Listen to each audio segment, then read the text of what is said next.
नमस्कार, मी संजय वरकड. आपण पाहत आहात न्यूज यात्रा. नागपूरच्या हिवाळी अधिवेशनामध्ये शेतकऱ्यांच्या प्रश्नावर काहीतरी चर्चा होईल आणि आधी झालेल्या निर्णयामध्ये भर पडेल ही अपेक्षा पूर्णपणे फोल ठरलेली आहे. आधी झालेल्या सगळ्या घोषणांचा प्रस्ताव आज अधिवेशनामध्ये मांडण्यात आला आणि त्याला मान्यता देण्यात आली. त्यामुळे त्यामध्ये कुठल्याही प्रकारचा नवीन निर्णय झालेला नाही.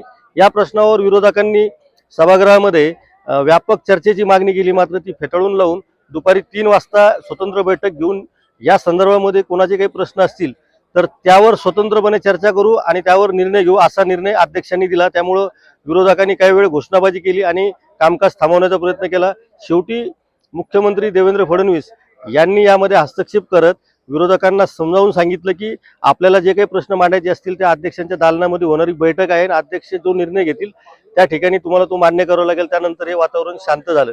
मुळामध्ये शेतकऱ्यांच्या प्रश्नावर राज्यभरामध्ये प्रचंड मोठा आक्रोश आहे. शेतकरी मोठ्या मदतीची अपेक्षा करत आहे. अजूनही केंद्र सरकारची मदतीचं पॅकेज जाहीर झालेले नाही. त्यामुळे हिवाळी अधिवेशनामध्ये तरी त्या बाबतीमध्ये काहीतरी मोठा निर्णय होईल ही अपेक्षा होती, मात्र ती पूर्णपणे फोल ठरलेली आहे.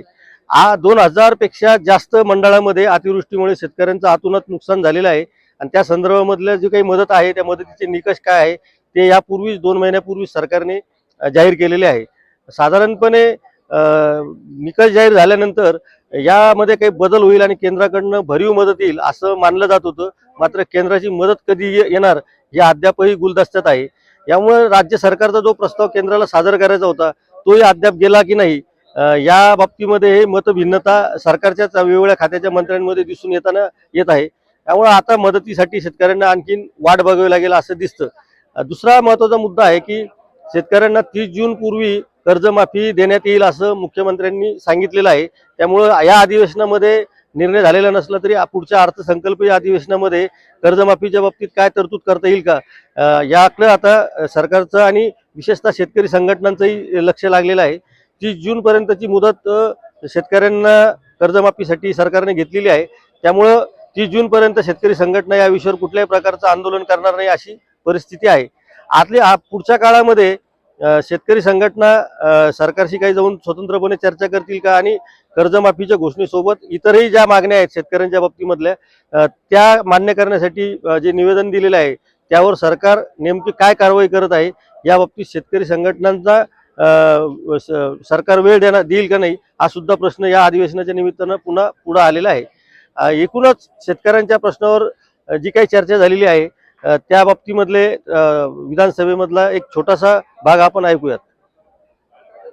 यांनी जो प्रश्न इथं दिलेला आहे पहिल्याच प्रश्नामध्ये राज्यात विशेषतः जालना, कोल्हापूर, अमरावती, लातूर, अकोला, नागपूर, नांदेड, चंद्रपूर या शासकीय हमीभावाने सोयाबीन खरेदी प्रक्रिया अद्याप सुरू न झाल्यामुळे बाजारपेठेत हमीभावापेक्षा कमी दराने सोयाबीन विकावं लागले असून चंद्रपूर जिल्ह्यात अतिवृष्टीमुळे कपासीचे नुकसान झाल्याने शासकीय कापूस खरेदी केंद्र सुरू झाले नसल्याचे ऑक्टोबर 2025 मध्ये निदर्शनास आले. खरे आहे का? अध्यक्ष महाराज यांनी उत्तरात काय दिलं हे खरे नाही. अध्यक्ष महाराज सत्ता पक्षाच्याही आमदारांनी हेच मुद्दे उपस्थित केले. अध्यक्ष महाराज हा शेतकऱ्यांच्या जिव्हाळ्याचा रोज शेतकरी 8 शेतकरी या महाराष्ट्रात आत्महत्या करता हे आपल्या रस्त्यासाठी भूषणावं नाही. हे भूषणावं याला राजकारण करता येणार नाही. अध्यक्ष महाराज आम्हाला तुमच्याकडून अपेक्षा अध्यक्ष महाराज हे सरकार बोथळ झालं असेल, हे सरकार बोथळ झालं असेल पण याला तुम्हाला सूचना द्या म्हणून हा प्रश्न राखून ठेवा. याला उत्तर खालती बसा. या प्रश्नावरती आपण अर्धा तास चर्चा केलेली आहे. मला सभागृहात तुम्ही नाही आता असं चालणार नाही. या संदर्भात 3 वाजता माझ्या दालनात मी बैठक लावत आहे. ज्या सदस्यांना आपलं मत मांडायचं असेल त्यांनी 3 वाजता माझ्या दालनात येऊन या बैठकीत सहभाग घ्यावा. प्रश्न क्रमांक 2. अध्यक्ष महोदय 16,479. अध्यक्ष महोदय छापल्याप्रमाणे. अध्यक्ष महोदय विद्यार्थ्यांना विज्ञान क्षेत्राकडे प्रेरित करण्यासाठी शासनाने मुख्यमंत्री विद्यार्थी विज्ञान वारी ही योजना प्रस्तावित केलेली असल्याने उत्तरात दिले आहे. अध्यक्ष महोदय पण माननीय अध्यक्ष महोदयाने रुलिंग दिलं आहे. शेवटी प्रश्न राखून ठेवून थोडे त्यातनं काही मार्ग निघणार आहे. ते स्वतः त्याच्यावर बैठक घेत आहेत त्याच्यावर आणि हा काही विषय आमच्याकरता राजकारणाचा नाही आहे. त्यांच्याकडे बैठक करू, अजून काय असेल ते करू, त्यातनं मार्ग काढू. चला नानाभाऊ, असं आहे नाना भाऊ, सभागृहातल्या उत्तराने प्रत्येकाचं समाधान होईल असं नाही आहे, आणि काही लोकांनी समाधान करूनच घ्यायचं नाही ठरवलं तर काय करता येईल. त्यामुळे मुळामध्ये नाही तंबी द्यायची गरज नाही आहे, त्यांनी योग्य उत्तर दिलेलं आहे. तथापि ऐका नाना भाऊ, अशा प्रकारचा विषय हा प्रश्नोत्तराच्या तासात त्याचा निर्णय होऊच शकत नाही. कसा होऊ शकेल?